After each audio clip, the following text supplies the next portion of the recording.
The Trojan Women by Euripides. Translated by Edward P. Coleridge, 1863 1936. Part I. Dramatis Personae. Poseidon, Athena, Hecuba, Chorus of Captive Trojan Women, Talthybius, Cassandra, Andromache, Menelaus, and Helen. Scene: before Agamemnon's tent in the camp near Troy. The Trojan Women. Poseidon. Lo! from the depths of salt Aegean floods I, Poseidon, come, where choirs of Nereids trip in the mazes of the graceful dance. For since the day that Phoebus and myself with measurement exact set towers of stone about this land of Troy and ringed it round, never from my heart hath passed away a kindly feeling for my Phrygian town, which now is smouldering and o'erthrown, a prey to Argive prowess. For from his home beneath Parnassus, Phocian Epeius, aided by the craft of Pallas, framed a horse to bear within its womb an armed host, and sent it within the battlements fraught with death, whence in days to come men shall tell of the wooden horse with its hidden load of warriors. Groves forsaken stand, and temples of the gods run down with blood, and at the altar's very base, before the god who watched his home, lies Priam dead. While to Achaean ships great store of gold and Phrygian spoils are being conveyed, and they who came against this town, those sons of Hellas, only wait a favouring breeze to follow in their wake, that after 10 long years they may with joy behold their wives and children. Vanquished by Hera, Argive goddess, and by Athena, who helped to ruin Phrygia, I am leaving Ilium, that famous town, and the altars that I love. For when drear desolation seizes on a town, the worship of the gods decays and tends to lose respect. Scamander's banks re-echo long and loud the screams of captive maids, as they by lot receive their masters. Arcadia taketh some, and some the folk of Thessaly. Others are assigned to Theseus' sons, the Athenian chiefs. And such of the Trojan dames as are not portioned out are in these tents set apart for the leaders of the host. And with them Spartan Helen, daughter of Tyndarus, justly counted among the captives. And wouldst thou see that queen of misery, Hecuba, thou canst, for there she lies before the gates, weeping many a bitter tear for many a tribulation. For at Achilles' tomb, though she knows not this, her daughter Polyxena has died most piteously. Likewise is Priam dead, and her children too. Cassandra, whom the king Apollo left to be a virgin, frenzied maid, hath Agamemnon in contempt of the gods' ordinance and of piety forced to a dishonoured wedlock. Farewell, O city prosperous once! Farewell, ye ramparts of hewn stone! Had not Pallas, daughter of Zeus, decreed thy ruin, thou wert standing firmly still. Athena. May I address the mighty God whom heaven reveres, and who to my own sire is very nigh in blood, laying aside our former enmity? Poseidon. Thou mayst, for o'er the soul the ties of kin exert no feeble spell, great Queen Athena. Athena.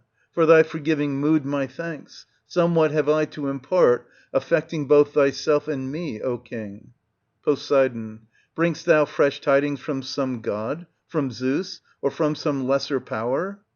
Athena. From none of these, but on behalf of Troy, whose soil we tread, am I come to seek thy mighty aid, to make it one with mine. Poseidon. What? Hast thou laid thy former hate aside to take compassion on the town now that it is burnt to ashes? Athena. First, go back to the former point. Wilt thou make common cause with me in the scheme I purpose? Poseidon. Aye, surely. But I would fain learn thy wishes, whether thou art come to help Achaeans or Phrygians. Athena. I wish to give my former foes, the Trojans, joy, and on the Achaean host impose a return that they will rue. Poseidon. Why leap'st thou thus from mood to mood? Thy love and hate both go too far, on whomsoever centred. Athena. Dost not know the insult done to me and to the shrine I love? Poseidon. Surely, in the hour that Aias tore Cassandra thence. Athena. Yea, and the Achaeans did naught, said naught to him. Poseidon. And yet 'twas by thy mighty aid they sacked Ilium. Athena. For which cause I would join with thee to work their bane. Poseidon. My powers are ready at thy will. What is thy intent? Athena. A returning fraught with woe will I impose on them. Poseidon. While yet they stay on shore, or as they cross the briny deep? Athena.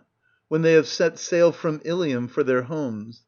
On them will Zeus also send his rain and fearful hail, and inky tempest from the sky.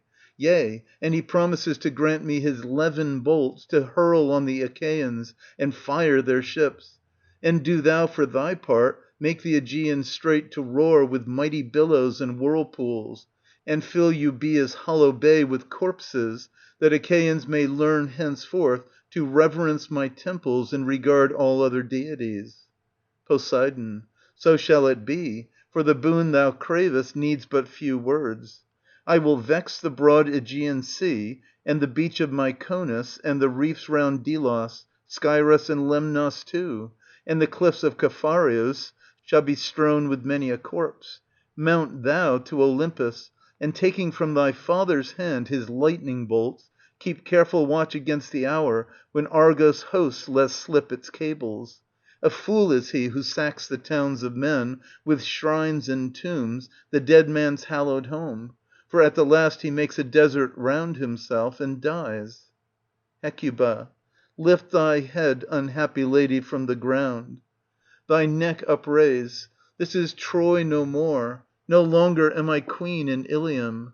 Though fortune change, endure thy lot. Sail with the stream, and follow fortune's tack. Steer not thy bark of life against the tide, since chance must guide thy course. Ah me! Ah me! What else but tears is now my hapless lot, whose country, children, husband, all are lost? Ah!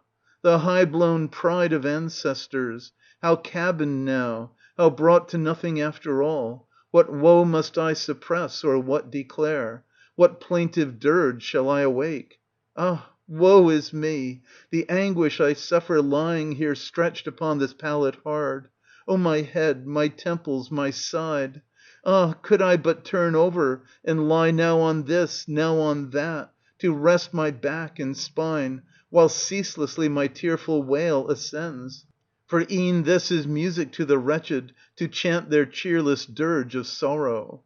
Ye swift proud ships, rowed to sacred Ilium o'er the deep dark sea, past the fair havens of Hellas, to the flute's ill-omened music and the dulcet voice of pipes, even to the bays of Troyland, alack the day!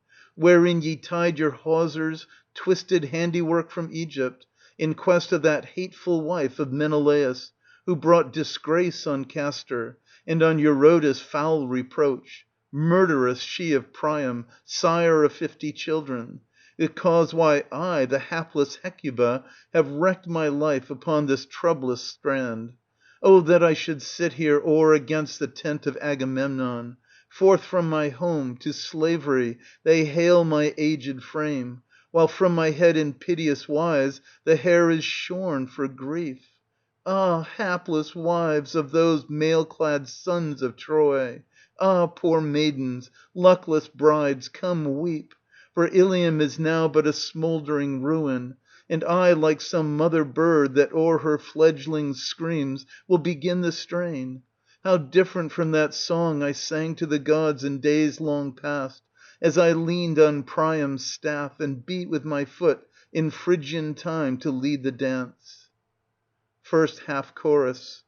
O Hecuba, why these cries, these piercing shrieks? What mean thy words? For I heard thy piteous wail echo through the building, and a pang of terror shoots through each captive Trojan's breast, as pent within these walls they mourn their slavish lot. Hecuba. My child, e'en now the hands of Argive rowers are busy at their ships. First Half Chorus. Ah, woe is me! What is their intent? Will they really bear me hence in sorrow from my country in their fleet? Hec. I know not, though I guess our doom. First Half Chorus. O misery! Woe to us Trojan dames, soon to hear the order given, come forth from the house, the Argives are preparing to return. Hec. Oh, do not bid the wild Cassandra leave her chamber, the frantic prophetess, for Argives to insult, nor to my griefs add yet another. Woe to thee, ill‐fated Troy, thy sun is set. And woe to thy unhappy children, quick and dead alike, who are leaving thee behind. Second Half Chorus. With trembling step, alas, I leave this tent of Agamemnon to learn of thee, my royal mistress, whether the Argives have resolved to take my wretched life, whether the sailors at the prow are making ready to ply their oars. Hec. My child, a fearful dread seized on my wakeful heart and sent me hither. Second Half Chorus. Hath a herald from the Danai already come? To whom am I, poor captive, given as a slave? Hec. Thou art not far from being allotted now. Second Half Chorus. Woe worth the day! What Argive or Phthiotian chief will bear me far from Troy, alas, unto his home, or haply to some island fastness? Hec. Ah me, ah me! Whose slave shall I become in my old age? In what far clime? A poor old drone, the wretched copy of a corpse, set to keep the gate or tend their children, I who once held royal rank in Troy. Chorus. Woe, woe is thee! What piteous dirge wilt thou devise to mourn the outrage done thee? No more through Ida's looms shall I ply the shuttle to and fro. I look my last and latest on my children's bodies. Henceforth shall I endure surpassing misery. It may be as the unwilling bride of some Hellene, perish the night and fortune that brings me to this. It may be as a wretched slave, I from Pyrene's sacred fount shall draw their store of water. Oh, be it ours to come to Theseus' famous realm, a land of joy.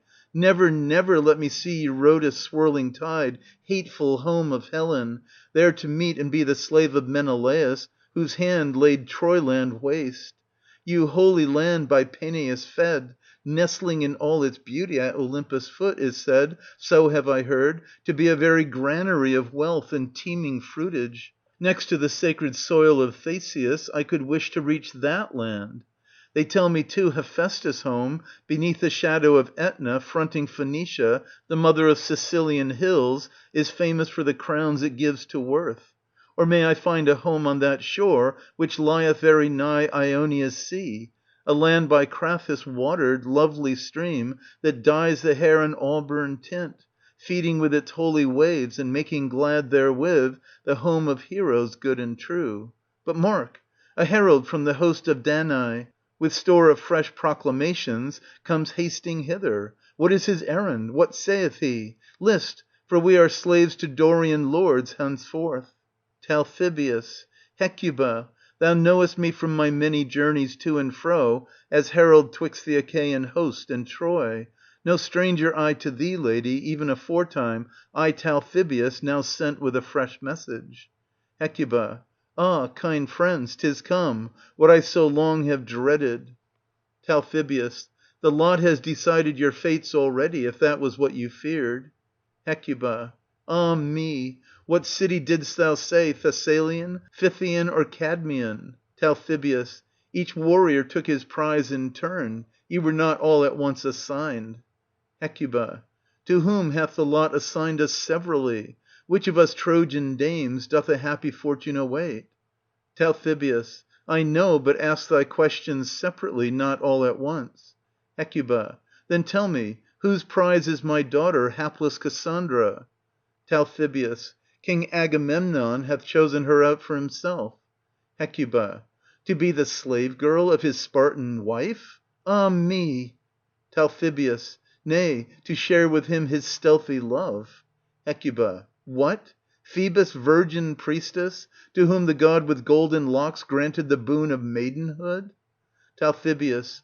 The dart of love hath pierced his heart, love for the frenzied maid. Hecuba. Daughter, cast from thee the sacred keys, and from thy body tear the holy wreaths that drape thee in their folds. Tal.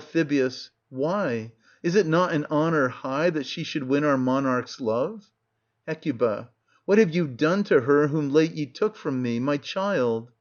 Tal. Dost mean Polyxena, or whom dost thou inquire about? Hec. To whom hath the lot assigned her? Tal. To minister at Achilles' tomb hath been appointed her. Hec. Woe is me! I the mother of a dead man's slave? What custom, what ordinance is this amongst Hellenes, good sir? Tal. Count thy daughter happy; 'tis well with her. Hec. What wild words are these? Say, is she still alive? Tal. Her fate is one that sets her free from trouble.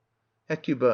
And what of mail‐clad Hector's wife, sad Andromache? Declare her fate. Tal. She too was a chosen prize; Achilles' son did take her. Hec. As for me, whose hair is white with age, who need to hold a staff to be to me a third foot, whose servant am I to be? Tal. Odysseus, king of Ithaca, hath taken thee to be his slave. Hec. O God! Now smite the close‐shorn head, tear your cheeks with your nails. God help me! I have fallen as a slave to a treacherous foe I hate, a monster of lawlessness, one that by his double tongue hath turned against us all that once was friendly in his camp, changing this for that and that for this again. Oh, weep for me, ye Trojan dames, undone, undone and lost! Ah, woe! A victim to a most unhappy lot. Chorus. Thy fate, royal mistress, now thou knowest. But for me, what Hellene or Achaean is master of my destiny? Tal. Ho, servants, haste and bring Cassandra forth to me here, that I may place her in our captain's hands, and then conduct to the rest of the chiefs the captives each hath had assigned. Ha! What is the blaze of torches there within? What do these Trojan dames? Are they firing the chambers, because they must leave this land and be carried away to Argos? Are they setting themselves aflame in their longing for death? Of a truth, the free bear their troubles in cases like this with a stiff neck. Ho, there, open! Lest their deed, which suits them well, but finds small favour with the Achaeans, bring blame on me. Hec. 'Tis not that they are setting aught ablaze, but my child Cassandra, frenzied maid, comes rushing wildly hither. Cassandra. Bring the light, uplift and show its flame. I am doing the god service, see, see, making his shrine to glow with tapers bright. O Hymen, king of marriage! Blessed is the bridegroom, blessed am I also, the maiden soon to wed a princely lord in Argos. Hail, Hymen, king of marriage! Since thou, my mother, art ever busied with tears and lamentations in thy mourning for my father's death and for our country dear, I at my own nuptials am making this torch to blaze and show its light in thy honour, O Hymen, king of marriage. Grant thy light too, Hecate, at the maiden's wedding, as the custom is. Nimbly lift the foot aloft, lead on the dance with cries of joy, as if to greet my father's happy fate. To dance I hold a sacred duty. Come, Phoebus, lead the way, for 'tis in thy temple mid thy bay trees that I minister. Hail, Hymen, god of marriage! Hymen, hail! Come, mother mine, and join the dance, link thy steps with me, and circle in the gladsome measure, now here, now there. Salute the bride on her wedding day with hymns and cries of joy. Come, ye maids of Phrygia in raiment fair, sing my marriage with the husband fate ordains that I should wed. Chorus. Hold the frantic maiden, royal mistress mine, lest with nimble foot she rush to the Argive army. Hecuba. Thou god of fire, 'tis thine to light the bridal torch for men, but piteous is the flame thou kindlest here beyond my blackest bodings. Ah, my child, how little did I ever dream that such would be thy marriage, a captive, and of Argos too. Give up the torch to me. Thou dost not bear its blaze aright in thy wild frantic course, nor have thy afflictions left thee in thy sober senses, but still art thou as frantic as before. Take in those torches, Trojan friends, and for her wedding madrigals weep your tears instead. End of Part One. Part Two. Cassandra. O mother, crown my head with victor's wreaths. Rejoice in my royal match, lead me to my lord. Nay, if thou find me loth at all, thrust me there by force. For if Loxias be indeed a prophet, Agamemnon, that famous king of the Achaeans, will find in me a bride more fraught with woe to him than Helen. For I will slay him and lay waste his home to avenge my father's and my brethren's death. But of the deed itself I will not speak, nor will I tell of that axe which shall sever my neck and the necks of others, or of the conflict ending in a mother's death, which my marriage shall cause, nor of the overthrow of Atreus' house. But I, for all my frenzy, will so far rise above my frantic fit, that I will prove this city happier far than those Achaeans, who for the sake of one woman and one man's love of her have lost a countless host in seeking Helen. Their captain too, whom men call wise, hath lost for what he hated most what most he prized, yielding to his brother for a woman's sake, and she a willing prize whom no man forced, the joy he had of his own children in his home. For from the day that they did land upon Scamander's strain, their doom began, not for loss of stolen frontier, nor yet for fatherland with frowning towers. Whomso Ares slew, those never saw their babes again, nor were they shrouded for the tomb by hand of wife, but in a foreign land they lie. At home the case was still the same. Wives were dying widows, parents were left childless in their homes, having reared their sons for others, and none is left to make libations of blood upon the ground before their tombs. Truly to such praise as this their host can make an ample claim. 'Tis better to pass their shame in silence by, nor be mine the muse to tell that evil tale. But the Trojans were dying, first for their fatherland, fairest fame to win, whomso the sword laid low, all these found friends to bear their bodies home, and were laid to rest in the bosom of their native land, their funeral rites all duly paid by duteous hands. And all such Phrygians as escaped the warrior's death lived ever day by day with wife and children by them, joys the Achaeans had left behind. As for Hector and his griefs, prithee hear how stands the case. He is dead and gone, but still his fame remains as bravest of the brave, and this was a result of the Achaeans' coming. For had they remained at home, his worth would have gone unnoticed. So too with Paris. He married the daughter of Zeus, whereas had he never done so, the alliance he made in his family would have been forgotten. Whoso is wise should fly from making war, but if he be brought to this pass, a noble death will crown his city with glory, a coward's end with shame. Wherefore, mother mine, thou shouldst not pity thy country or my spousal, for this my marriage will destroy those whom thou and I most hate. Chorus. How sweetly at thy own sad lot thou smilest, chanting a strain which, spite of thee, may prove thee wrong. Talthybius. Had not Apollo turned thy wits astray, thou shouldst not for nothing have sent my chiefs with such ominous predictions forth on their way. But after all, these lofty minds, reputed wise, are nothing better than those that are held as naught. For that mighty king of all Hellas, own son of Atreus, has yielded to a passion for this mad maiden of all others. Though I am poor enough, yet would I ne'er have chosen such a wife as this. As for thee, since thy senses are not whole, I give thy taunts 'gainst Argos and thy praise of Troy to the winds to carry away. Follow me now to the ships to grace the wedding of our chief. And thou too follow, whensoe'er the son of Laertes demands thy presence, for thou wilt serve a mistress most discreet, as all declare who came to Ilium. Cassandra. A clever fellow, this menial. Why is it heralds hold the name they do? All men unite in hating with one common hate the servants who attend on kings or governments. Thou sayest my mother shall come to the halls of Odysseus. Where then be Apollo's words, so clear to me in their interpretation, which declare that here she shall die? What else remains I will not taunt her with. Little knows he, the luckless wight, the sufferings that await him. or how these ills I and my Phrygians endure, shall one day seem to him precious as gold.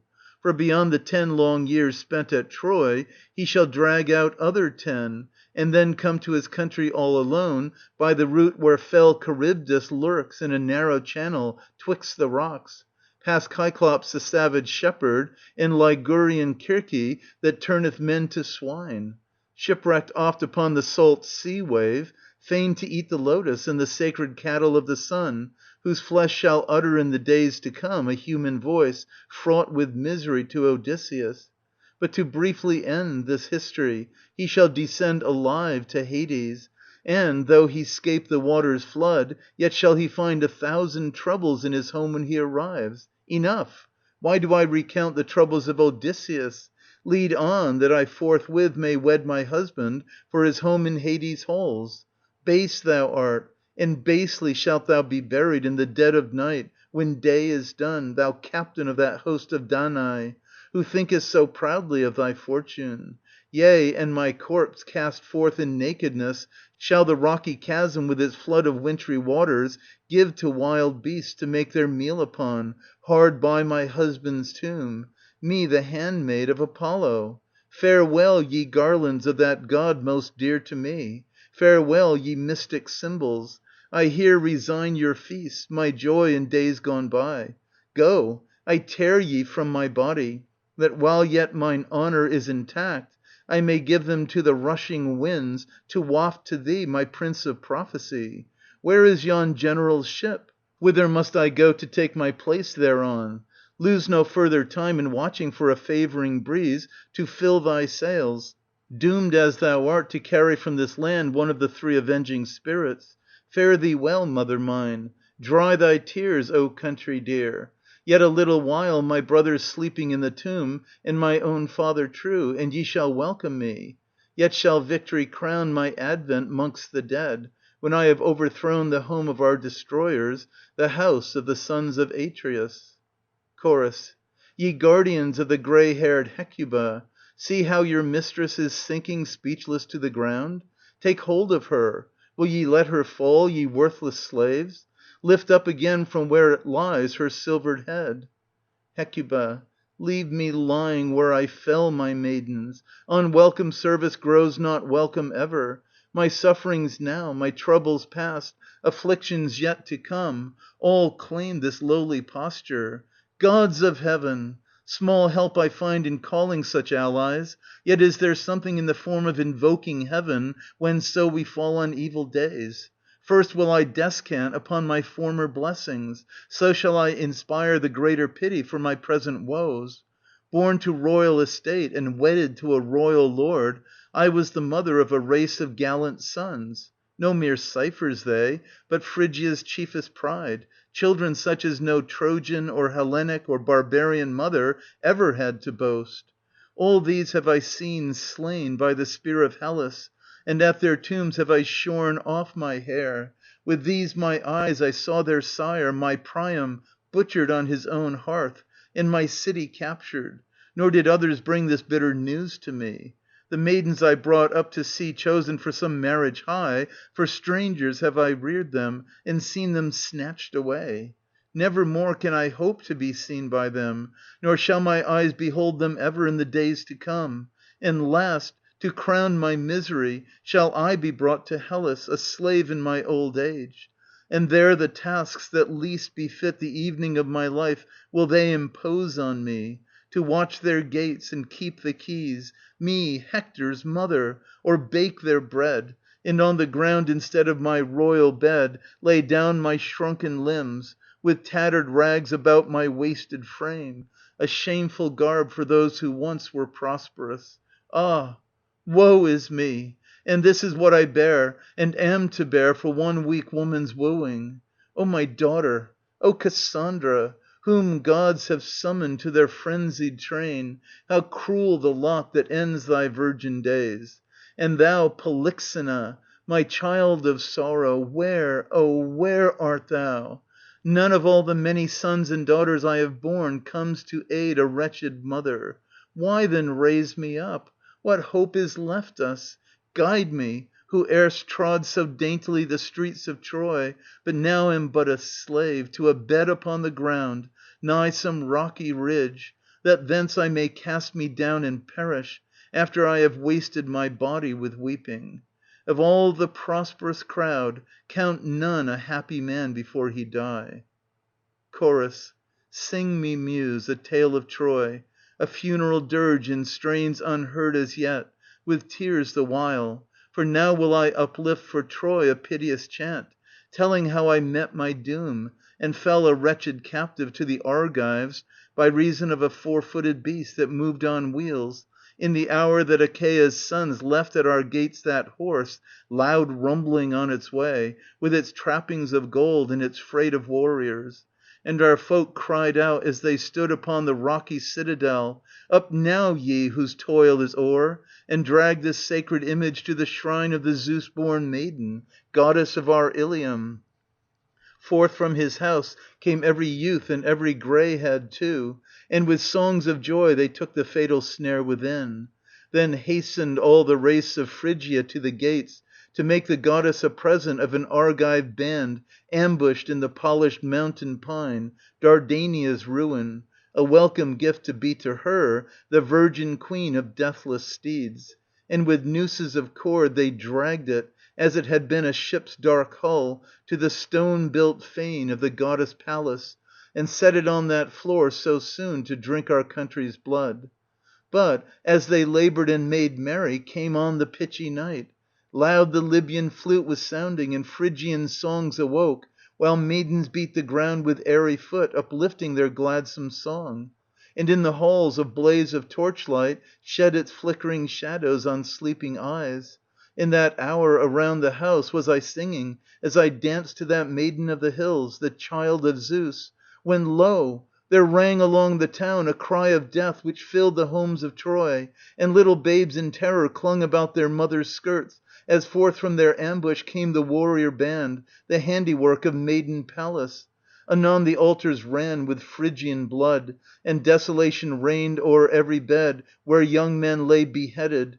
A glorious crown for Hellas won, ay, for her, the nurse of youth, but for our Phrygian fatherland a bitter grief. Look, Hecuba, dost see Andromache advancing hither on a foreign car? And with her, clasped to her throbbing breast, is her dear Astyanax, Hector's child. Hecuba.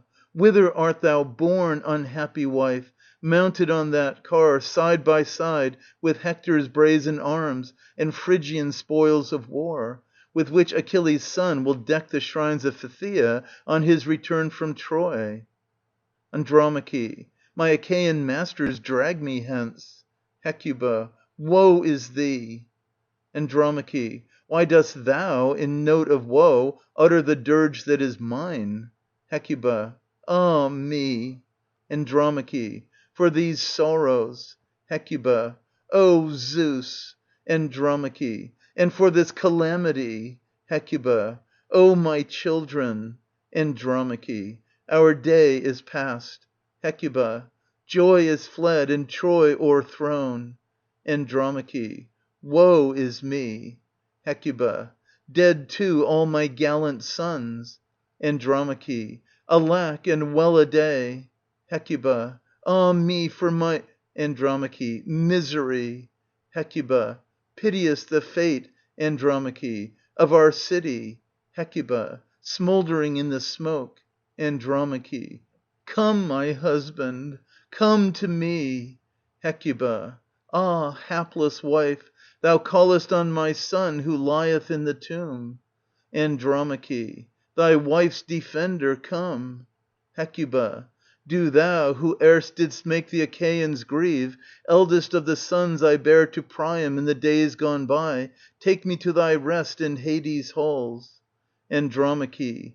Bitter are these regrets, unhappy mother, bitter these woes to bear, our city ruined, and sorrow evermore to sorrow added, through the will of angry heaven, since the day that son of thine escaped his doom, he that for a bride accursed brought destruction on the Trojan citadel. There lie the gory corpses of the slain by the shrine of Pallas for vultures to carry off, and Troy is come to slavery's yoke. Hecuba. O my country, O unhappy land, I weep for thee now left behind. Now dost thou behold thy piteous end, and thee, my house, I weep, wherein I suffered travail. O my children, reft of her city as your mother is, she now is losing you. Oh, what mourning and what sorrow! Oh, what endless streams of tears in our houses!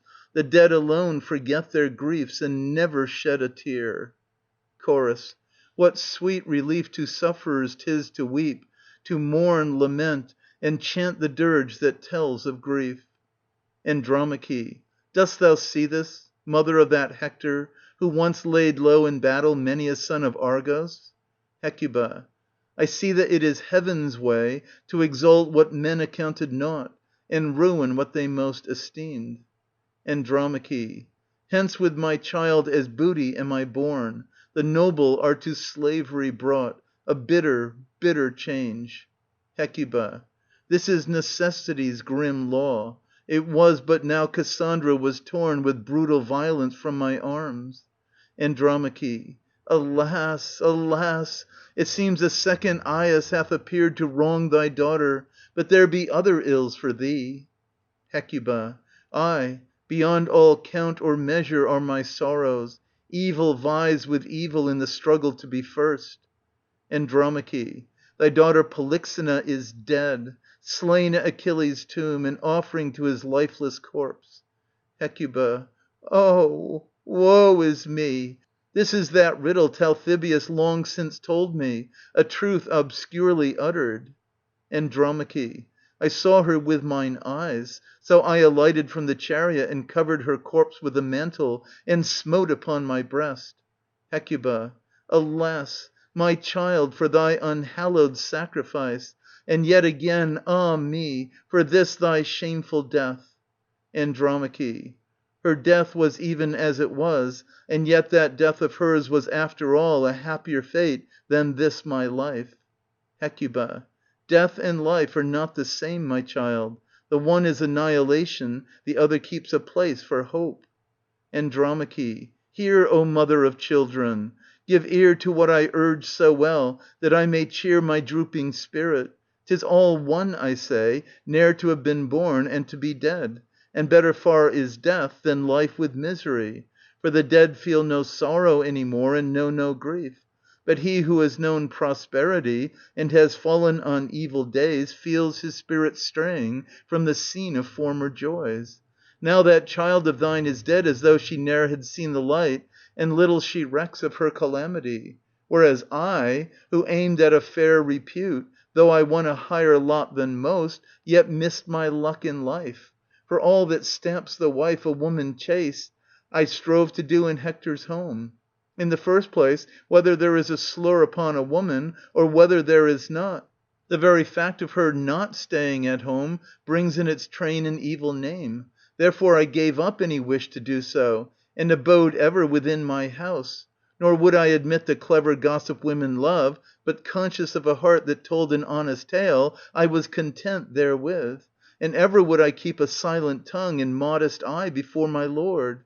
And well I knew where I might rule my lord, and where 'twas best to yield to him, the fame whereof hath reached the Achaean host, and proved my ruin. For when I was taken captive, Achilles' son would have me as his wife, and I must serve in the house of murderers. And if I set aside my love for Hector, and ope my heart to this new lord, I shall appear a traitress to the dead, while if I hate him, I shall incur my master's displeasure. And yet they say a single night removes a woman's dislike for her husband.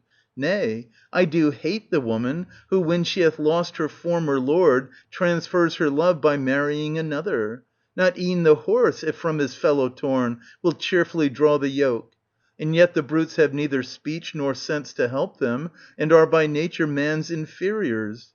O Hector mine, in thee I found a husband amply dowered with wisdom, noble birth and fortune, a brave man and a mighty, while thou didst take me from my father's house, a spotless bride, thyself the first to make this maiden wife. But now death hath claimed thee, And I to Hellas am soon to sail, a captive doomed to wear the yoke of slavery. Hath not then the dead Polyxena, for whom thou wailest, less evil to bear than I? I have not so much as hope, the last resource of every human heart. Nor do I beguile myself with dreams of future bliss, the very thought whereof is sweet. Chorus. Thou art in the selfsame plight as I. Thy lamentations for thyself remind me of my own sad case. Hecuba. I never yet have set foot on a ship's deck, though I have seen such things in pictures, and know of them from hearsay. Now, sailors, if there come a storm of moderate force, are all eagerness to save themselves by toil. One at the tiller stands, another sets himself to work the sheets, a third meantime is bailing out the ship.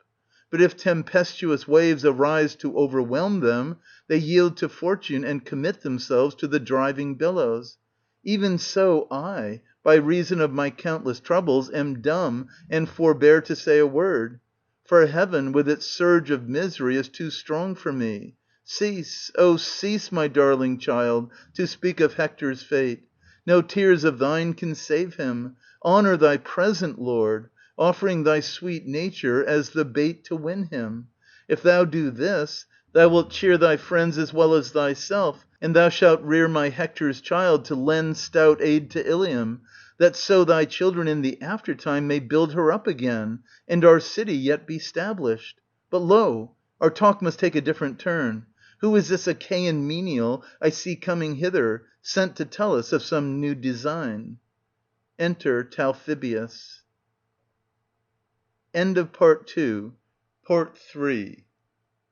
Talthybius. Oh, hate me not, thou that erst were Hector's wife, the bravest of the Phrygians, for my tongue would fain not tell that which the Danai and sons of Pelops both command. Andromache. What is it? Thy prelude bodeth evil news. Talthybius. 'Tis decreed thy son is... How can I tell my news?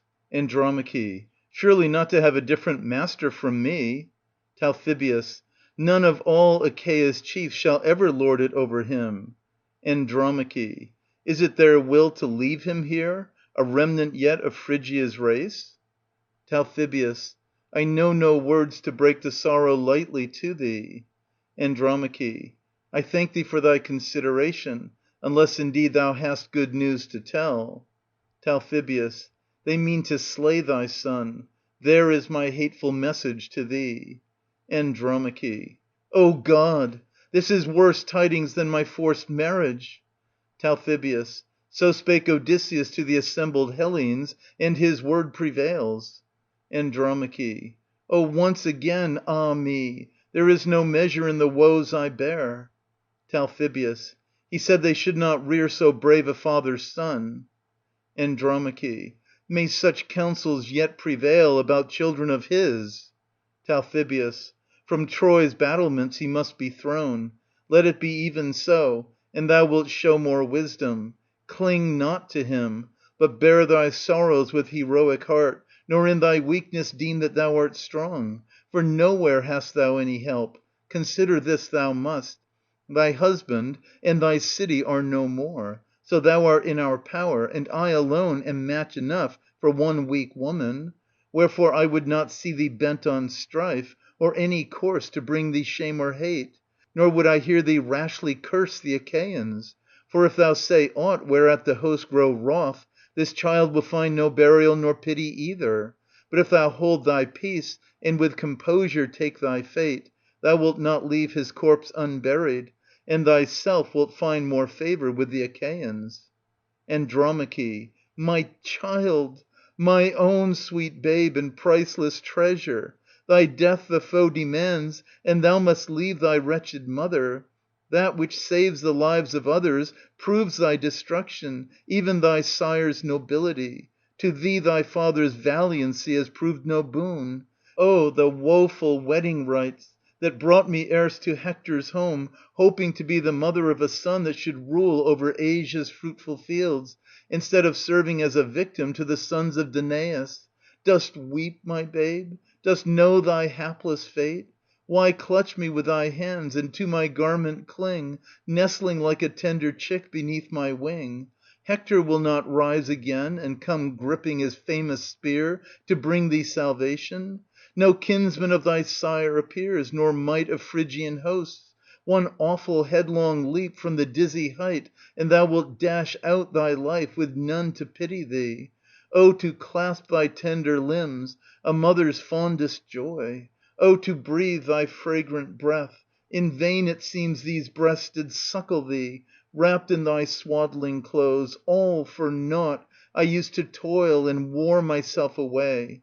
Kiss thy mother now for the last time, nestle to her that bare thee, twine thine arms about my neck, and join thy lips to mine. O ye Hellenes, cunning to devise new forms of cruelty! Why slay this child who never wronged any?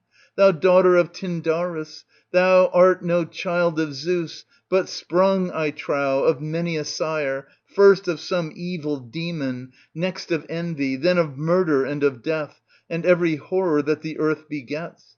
That Zeus was never sire of thine, I boldly do assert, bane as thou hast been to many a Hellene and barbarian too. Destruction catch thee! Those fair eyes of thine have brought a shameful ruin on the fields of glorious Troy. Take the babe, and bear him hence. Hurl him down, if so ye list, then feast upon his flesh. 'Tis Heaven's high will we perish, and I cannot ward the deadly stroke from my child. Hide me in my misery. Cast me into the ship's hold, for 'tis to a fair wedding I am going, now that I have lost my child. Chorus. Unhappy Troy! Thy thousands thou hast lost for one woman's sake, and her accursed wooing. Talthybius. Come, child, leave fond embracing of thy woeful mother, and mount the high coronal of thy ancestral towers, there to draw thy parting breath, as is ordained. Take him hence. His should the duty be to do such herald's work, whose heart knows no pity, and who loveth ruthlessness more than my soul doth. [Exeunt Andromache and Talthybius with Astyanax. Hecuba. O child, son of my hapless boy, an unjust fate robs me and thy mother of thy life. How is it with me? What can I do for thee, my luckless babe? For thee I smite upon my head and beat my breast, my only gift, for that alone is in my power. Woe for my city, woe for thee! Is not our cup full? What is wanting now to our utter and immediate ruin? Chorus. O Telamon, king of Salamis, the feeding ground of bees, who hast thy home in a sea-girt isle that lieth nigh the holy hills, where first Athena made the grey olive branch to appear, a crown for heavenly heads, and a glory unto happy Athens. Thou didst come in knightly brotherhood with that great archer, Alcmena's son, to sack our city Ilium, in days gone by. On thy advent from Hellas, what time he led the chosen flower of Hellas, vexed for the steeds denied him, and at the fair stream of Simois he stayed his sea-borne ship, and fastened cables to the stern, and forth therefrom he took the bow his hand could deftly shoot, to be the doom of Laomedon. And with the ruddy breath of fire he wasted the masonry squared by Phoebus' line and chisel, and sacked the land of Troy. So twice in 2 attacks hath the blood-stained spear destroyed Dardania's walls. In vain it seems, thou Phrygian boy, pacing with dainty step amid thy golden chalices, dost thou fill high the cup of Zeus, a service passing fair, seeing that the land of thy birth is being consumed by fire. The shore re-echoes to our cries, and as a bird bewails its young, so we bewail our husbands or our children, or our grey-haired mothers. The dew-fed springs where thou didst bathe, the course where thou didst train, are now no more. But thou beside the throne of Zeus art sitting, with a calm sweet smile upon thy fair young face, while the spear of Hellas lays the land of Priam waste. Ah, love, love, who once didst seek these Dardan halls, deep-seated in the hearts of heavenly gods, how high didst thou make Troy to tower in those days, allying her with deities! But I will cease to urge reproaches against Zeus, for white‐winged Dawn, whose light to man is dear, turned a baleful eye upon our land and watched the ruin of our citadel, though she had within her bridal bower a husband from this land, whom on a day a car of gold and spangled stars caught up and carried thither, great source of hope to his native country. But all the love the gods once had for Troy is passed away. Menelaus. Hail, thou radiant orb by whose fair light I now shall capture her that was my wife, e'en Helen, for I am that Menelaus, who hath toiled so hard, I and Achaea's host. To Troy I came, not so much as men suppose to take this woman, but to punish him who from my house stole my wife, traitor to my hospitality. But he, by Heaven's will, hath paid the penalty, ruined, and his country too, by the spear of Hellas. And I am come to bear that Spartan woman hence. Wife I have no mind to call her, though she once was mine. For now she is but one among the other Trojan dames who share these tents as captives. For they, the very men who toiled to take her with the spear, have granted her to me to slay, or, if I will, to spare and carry back with me to Argos. Now my purpose is not to put her to death in Troy, but to carry her to Hellas in my sea‐borne ship, and then surrender her to death, a recompense to all whose friends were slain in Ilium. Ho, my trusty men, enter the tent and drag her out to me by her hair, with many a murder foul, and when a favouring breeze shall blow, to Hellas will we convey her. Hecuba. O thou that dost support the earth, and restest thereupon, whosoe'er thou art, a riddle past our ken, be thou Zeus or natural necessity or man's intellect, to thee I pray. For, though thou treadest o'er a noiseless path, all thy dealings with mankind are by justice guided. Menelaus. How now? Strange the prayer thou offerest unto heaven. Hecuba. I thank thee, Menelaus, if thou wilt slay that wife of thine. Yet shun the sight of her, lest she smite thee with regret. For she ensnares the eyes of men, o'erthrows their towns, and burns their houses, so potent are her witcheries. Well I know her. So dost thou and those her victims too. Helen. Menelaus, this prelude well may fill me with alarm, for I am haled with violence by thy servants' hands and brought before these tents. Still, though I am well nigh sure thou hatest me, yet would I fain inquire what thou and Hellas have decided about my life. Menelaus. To judge thy case required no great exactness. The host with one consent, that host whom thou didst wrong, handed thee over to me to die. Helen. May I answer this decision, proving that my death, if to die I am, will be unjust? Menelaus. I came not to argue, but to slay thee. Hecuba. Hear her, Menelaus. Let her not die for want of that, and let me answer her again, for thou knowest naught of her villainies in Troy, and the whole case, if thus summed up, will ensure her death against all chance of an escape. Menelaus. This boon needs leisure. Still, if she wishes to speak, the leave is given. Yet will I grant her this, because of thy words, that she may hear them, and not for her own sake. Helen. Perhaps thou wilt not answer me, from counting me a foe, whether my words seem good or ill. Yet will I put my charges and thine over against each other, and then reply to the accusations I suppose thou wilt advance against me. First then, she was the author of these troubles by giving birth to Paris. Next, old Priam ruined Troy and me, because he did not slay his babe Alexander, baleful semblance of a firebrand, long ago. Hear what followed. This Paris was to judge the claims of 3 rival goddesses. So Pallas offered him command of all the Phrygians, and the destruction of Hellas. Hera promised he should spread his dominion over Asia, and the utmost bounds of Europe, if he would decide for her. But Cypris spoke in rapture of my loveliness, and promised him this boon, if she should have the preference o'er those twain for beauty. Now, mark the inference I deduce from this. Cypris won the day o'er them, and thus far hath my marriage proved a benefit to Hellas, that ye are not subject to barbarian rule, neither vanquished in the strife, nor yet by tyrants crushed. What Hellas gained was ruin to me, a victim for my beauty sold, and now am I reproached for that which should have set a crown upon my head. But thou wilt say I am silent on the real matter at issue, how it was I started forth and left thy house by stealth. With no mean goddess at his side he came, my evil genius, call him Alexander or Paris, as thou wilt, and him didst thou, thrice guilty wretch, leave behind thee in thy house, and sail away from Sparta to the land of Crete. Enough of this. For all that followed I must question my own heart, not thee. What frantic thought led me to follow the stranger from thy house, traitress to my country and my home? Punish the goddess. Show thyself more mighty even than Zeus, who, though he lords it o'er the other gods, is yet her slave. Wherefore I may well be pardoned. Still, from hence thou mightest draw a specious argument against me. When Paris died, and earth concealed his corpse, I should have left his house and sought the Argive fleet, since my marriage was no longer in the hands of gods.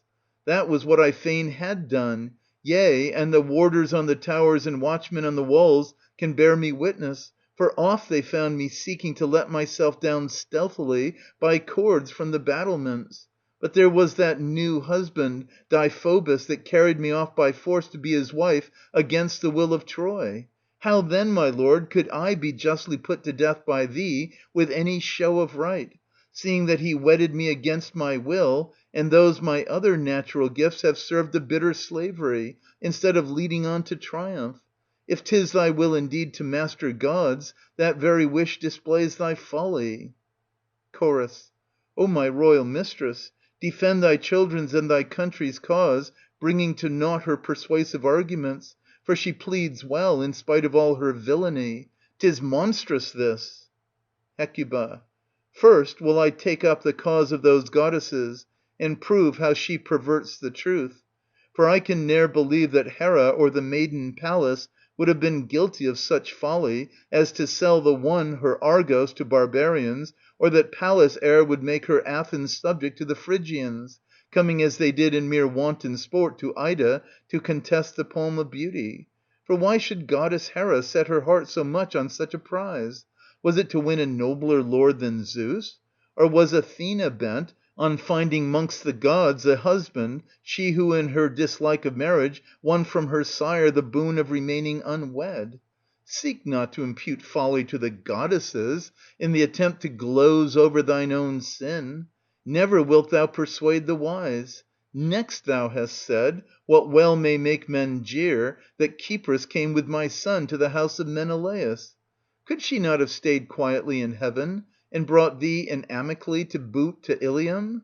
Nay, my son was passing fair, and when thou sawest him, thy fancy straight became thy Cypris, for every sensual act that men commit, they lay upon this goddess, and rightly does her name of Aphrodite begin the word for senselessness.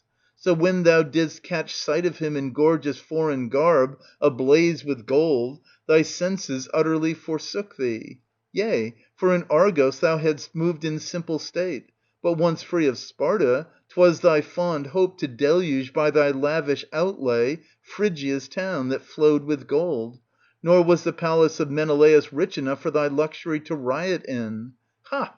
My son carried thee off by force, so thou sayest. What Spartan saw this? What cry for help didst thou ever raise, though Castor was still alive, a vigorous youth, and his brother also, not yet amid the stars? Then, when thou wert come to Troy, and the Argives were on thy track, and the mortal combat was begun, whenever tidings came to thee of Menelaus' prowess, him wouldst thou praise, to grieve my son, because he had so powerful a rival in his love. But if so the Trojans prospered, Menelaus was nothing to thee. Thy eye was fixed on fortune, and by such practice wert thou careful to follow in her steps, careless of virtue's cause. And then, in spite of all, thou dost assert that thou didst try to let thyself down from the towers by stealth with twisted cords, as if loath to stay. Pray then, wert thou ever found fastening the noose about thy neck, or whetting the knife, as a noble wife would have done, in regret for her former husband? And yet full oft I advised thee, saying, get thee gone, daughter, and let my sons take other brides. I will help thee to steal away, and convey thee to the Achaean fleet. Oh, end the strife 'twixt us and Hellas. But this was bitter in thy ears, for thou wert wantoning in Alexander's house, fain to have obeisance done thee by barbarians. Yes, 'twas a proud time for thee. And now after all this thou hast bedizened thyself, and come forth, and hast dared to appear under the same sky as thy husband, revolting wretch! Better hadst thou come in tattered raiment, cowering humbly in terror, with hair shorn short, if for thy past sins thy feeling were one of shame rather than effrontery. O Menelaus, hear the conclusion of my argument. Crown Hellas by slaying her as she deserves, and establish this law for all others of her sex, e'en death to every traitress to her husband. Chorus. Avenge thee, Menelaus, on thy wife, as is worthy of thy home and ancestors. Clear thyself from the reproach of effeminacy at the lips of Hellas, and let thy foes see thy spirit. End of Part 3. Part 4. Menelaus. Thy thoughts with mine do coincide, that she without constraint left my palace, and sought a stranger's love, and now Cypris is introduced for mere bluster. Away to those who shall stone thee, and by thy speedy death requite the weary toils of the Achaeans, that thou mayst learn not to bring shame on me. Helen. Oh, by thy knees I implore thee, impute not that heaven‐sent affliction to me, nor slay me. Pardon I entreat. Hecuba. Be not false to thy allies, whose death this woman caused. On their behalf, and for my children's sake, I sue to thee. Menelaus. Peace, reverend dame. To her I pay no heed. Lo, I bid my servants take her hence aboard the ship wherein she is to sail. Hecuba. Oh, never let her set foot within the same ship as thee. Menelaus. How now? Is she heavier than of yore? Hecuba. Who loveth once must love alway. Menelaus. Why, that depends how those we love are minded. But thy wish shall be granted. She shall not set foot upon the same ship with me, for thy advice is surely sound.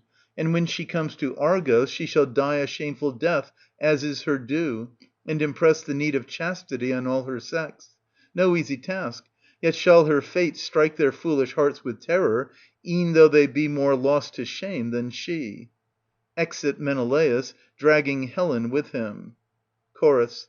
So then thou hast delivered into Achaea's hand, O Zeus, thy shrine in Ilium and thy fragrant altar, the offerings of burnt sacrifice with smoke of myrrh to heaven uprising, and holy Pergamos, and glens of Ida tangled with the ivy's growth, where rills of melting snow pour down their flood, a holy sunlit land that bounds the world and takes the gods' first rays.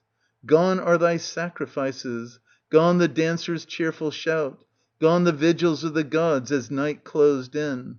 Thy images of carven gold are now no more, and Phrygia's holy festivals, 12 times a year, at each full moon, are ended now. 'Tis this that filleth me with anxious thought, whether thou, O king, seated on the sky, thy heavenly throne, carest at all that my city is destroyed, a prey to the furious fiery blast.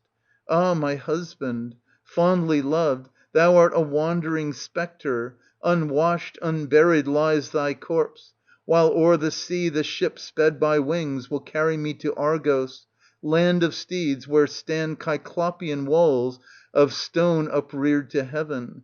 There in the gate the children gather, hanging round their mothers' necks, and weep their piteous lamentation. O mother, woe is me! Torn from thy sight, Achaeans bear me away from thee to their dark ship to row me o'er the deep, to sacred Salamis, or to the hill on the isthmus that overlooks 2 seas, the key to the gates of Pelops. O may the blazing thunderbolt, hurled in might from its holy home, smite the bark of Menelaus full amidships as it is crossing the Aegean main, since he is carrying me away in bitter sorrow from the shores of Ilium to be a slave in Hellas, while the daughter of Zeus still keeps her golden mirrors, delight of maidens' hearts. Never may he reach his home in Laconia, or his father's hearth and home, nor come to the town of Pitane, or the temple of the goddess with the gates of bronze, having taken as his captive her whose marriage brought disgrace on Hellas, through its length and breadth and woeful anguish on the streams of Simois. Ah me! Ah me! New troubles on my country fall to take the place of those that still are fresh. Behold, ye hapless wives of Troy, the corpse of Astyanax, whom the Danai have cruelly slain by hurling him from the battlements. Enter Talthybius and attendants, bearing the corpse of Astyanax on Hector's shield. Talthybius. Hecuba, one ship alone delays its plashing oars, and it is soon to sail to the shores of Phthia, freighted with the remnant of the spoils of Achilles' son. For Neoptolemus is already out at sea, having heard that new calamities have befallen Peleus, for Acastus, son of Peleus, hath banished him the realm. Wherefore he is gone, too quick to indulge in any delay, and with him goes Andromache, who drew many a tear from me what time she started hence, wailing her country, and crying her farewell to Hector's tomb. And she craved her master leave to bury this poor dead child of Hector, who breathed his last when from the turrets hurled, entreating too that he would not carry this shield, the terror of the Achaeans, this shield with plates of brass wherewith his father would gird himself, to the home of Peleus or to the same bridal bower whither she, herself the mother of this corpse, would be led, a bitter sight to her. But let her bury the child therein, instead of in a coffin of cedar, or a tomb of stone, and to thy hands commit the corpse, that thou mayst deck it with robes and garlands, as best thou canst with thy present means. For she is far away, and her master's haste prevented her from burying the child herself. So we, when thou the corpse hast decked, will heap the earth above and set thereon a spear. But do thou, with thy best speed, perform thy allotted task. One toil, however, have I already spared thee. For I crossed Scamander's stream and bathed the corpse and cleansed its wounds. But now will I go to dig a grave for him, that our united efforts, shortening our task, may speed our ship towards home. [Exit Talthybius. Hecuba. Place the child upon the ground. Hector's shield so deftly rounded, a piteous sight, a bitter grief for me to see. O ye Achaeans, more reason have ye to boast of your prowess than your wisdom. Why have ye, in terror of this child, been guilty of a murder never matched before? Did ye fear that some day he would rear again the fallen walls of Troy? It seems then ye were nothing after all, when though Hector's fortunes in the war were prosperous, and he had 10,000 other arms to back him, we still were daily overmatched, and yet, now that our city is taken and every Phrygian slain, ye fear a tender babe like this? Out upon his fear! Say I who fears, but never yet hath reasoned out the cause. Ah, my beloved, thine is a piteous death indeed. Hadst thou died for thy city, when thou hadst tasted of the sweets of manhood, of marriage, and of godlike power o'er others, then wert thou blessed, if aught herein is blessed. But now after one glimpse, one dream thereof, thou knowest them no more, my child, and hast no joy of them, though heir to all. Ah, poor babe! How sadly have thy own father's walls, those towers that Loxias reared, shorn from thy head the locks thy mother fondled, and so oft caressed, from which through fractured bones the face of murder grins. Briefly to dismiss my shocking theme. O hands, how sweet the likeness ye retain of his father, and yet ye lie limp in your sockets before me. Dear mouth, so often full of words of pride, death hath closed thee, and thou hast not kept the promise thou didst make when nestling in my robe.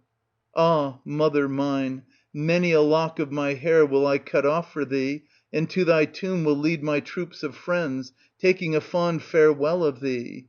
But now 'tis not thy hand that buries me, but I, on whom is come old age with loss of home and children, am burying thee, a tender child untimely slain. Ah me! Those kisses numberless, the nurture that I gave to thee, those sleepless nights, they all are lost. What shall the bard inscribe upon thy tomb about thee? Argives once for fear of him slew this child? Foul shame should that inscription be to Hellas. O child, though thou hast no part in all thy father's wealth, yet shalt thou have his brazen shield wherein to find a tomb. Ah, shield that didst keep safe the comely arm of Hector, now hast thou lost thy valiant keeper.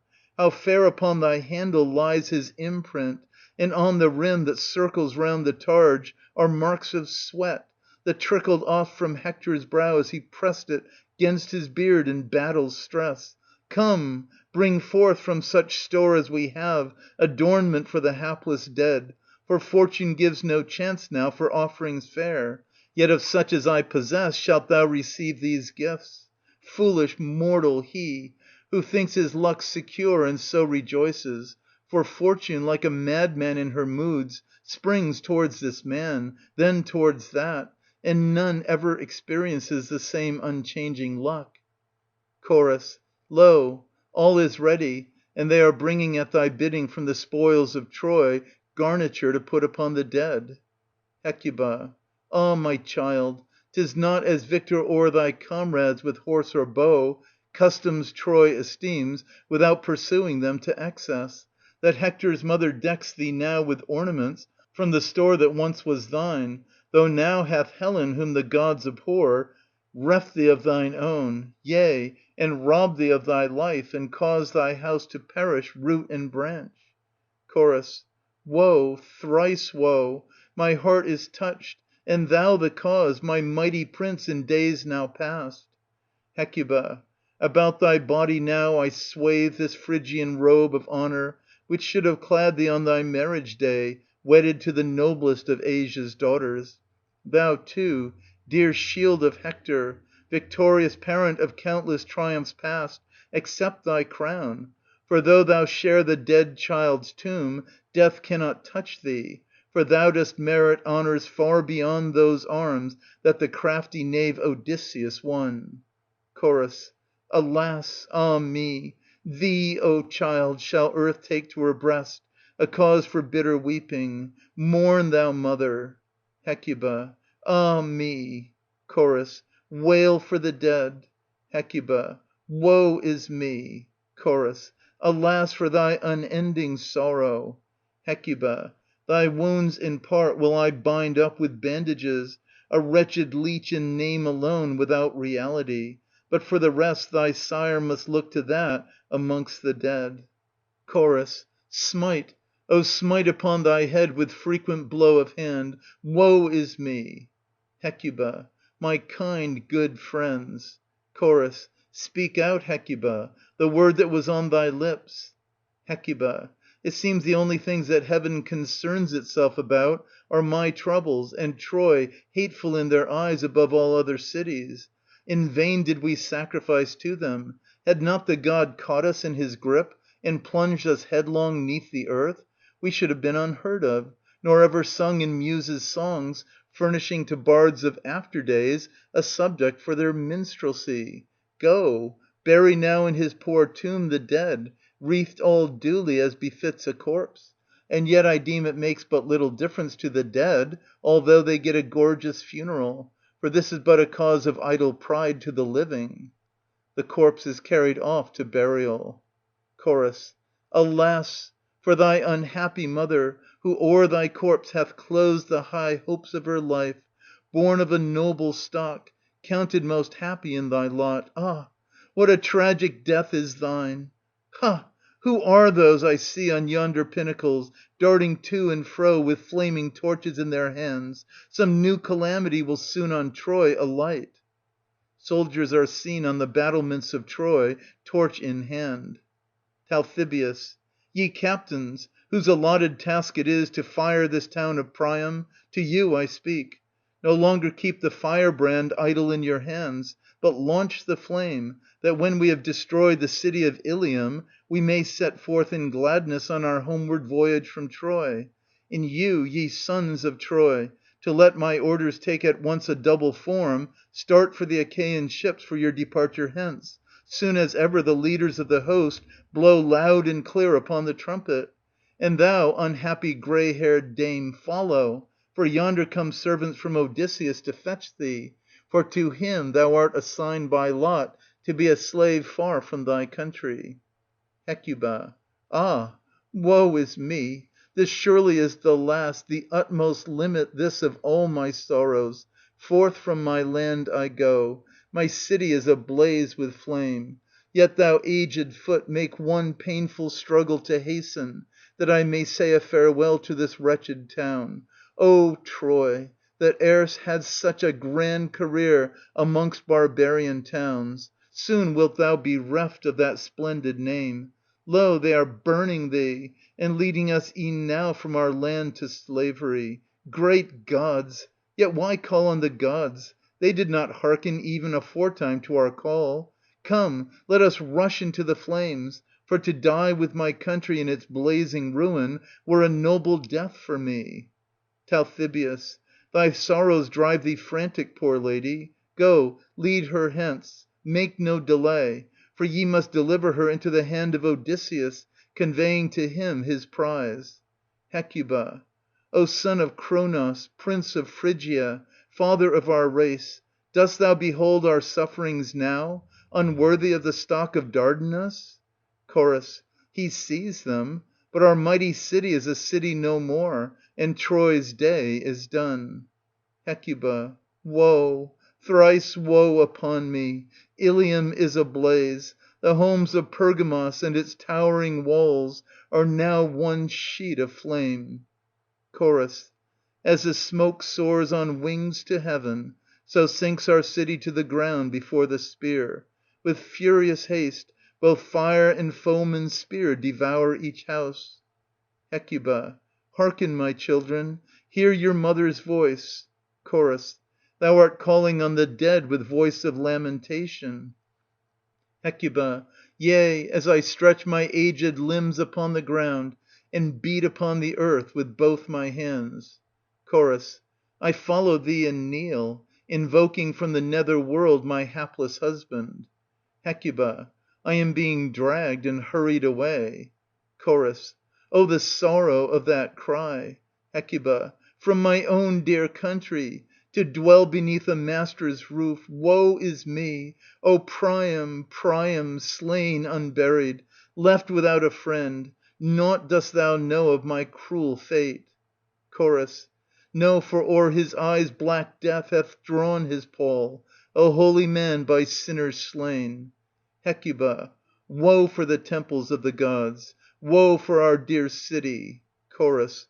Woe! Hecuba. Murderous flame and foeman's spear are now your lot.